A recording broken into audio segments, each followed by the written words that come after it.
Jose Rizal was born into a well-to-do family in Manila, in the Philippines. He was born to a Filipino father and a Chinese mother. The fact that neither parent was born on the peninsula meant that their family was treated unfairly, despite their wealth. Rizal would go on to become a celebrated political novelist, an accomplished artist and architect, a linguist who could communicate in many languages, and above all else, an inspiration to the Filipino people. He attended the University of St. Thomas in Manila and completed postgraduate studies at the University of Madrid in Spain in 1882. For the 5 years that followed, he crisscrossed Europe, talking about politics anywhere that he went.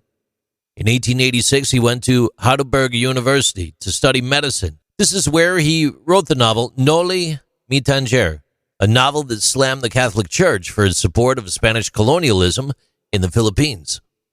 In 1887, he then returned to the Philippines, was surrounded by police, and arrested. So, after that, he later returned to Spain.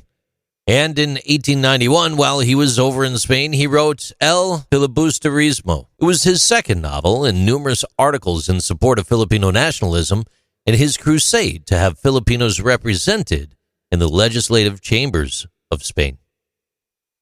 In 1892, he returned to Manila and established Liga Filipina, a political organization that advocated for island peace. But because of his alleged involvement in the rebellion, Spanish authorities detained him. As a result, he was exiled to Dapitan, Mindanao's southernmost island group. He practiced medicine, taught students, and collected specimens of local fauna and flora while documenting his findings during his 4-year stay. Despite the fact that he had lost contact with other Filipino independence activists, he immediately condemned the movement as violent and revolutionary.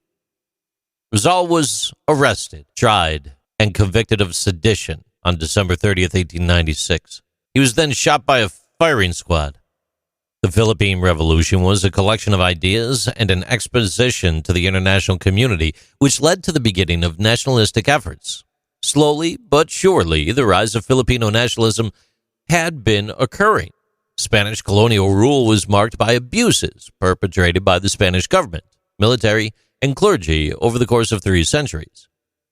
Many religious groups hailed Rizal as a saint after the revolution, and the United States government emphasized his nonviolent stance on Filipino nationalism rather than that of Andres Bonifacio, who was much more action-oriented. So, in Calamba, Laguna, Philippines, a replica of the house where Jose Rizal was born can be found a short distance from the town plaza and the parish church.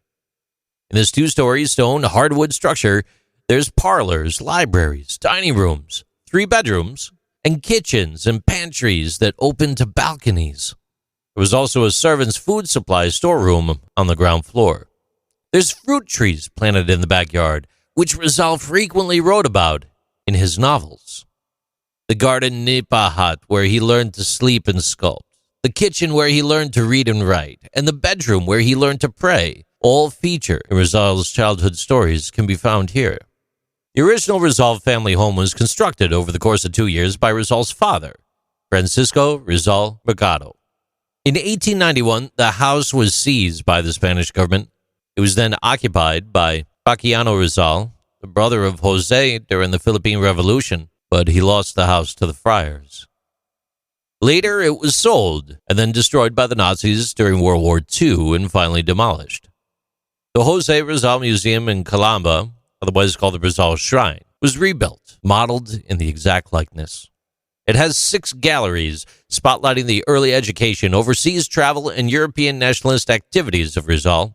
Rizal's memorabilia, a hologram of the author reading a letter that he wrote to his Austrian friends, and a variety of interactive exhibits provide insight into his life and times. So the next time you're in this region, stop by, give it a look, open your mind, think about things from a different perspective. Oh, and by the way, stop by Olartes Pizza on Pablan Street. It's only a stone's throw from the Rizal Shrine. Their bacon and mushroom pizza is really, really good. These are interesting things with JC.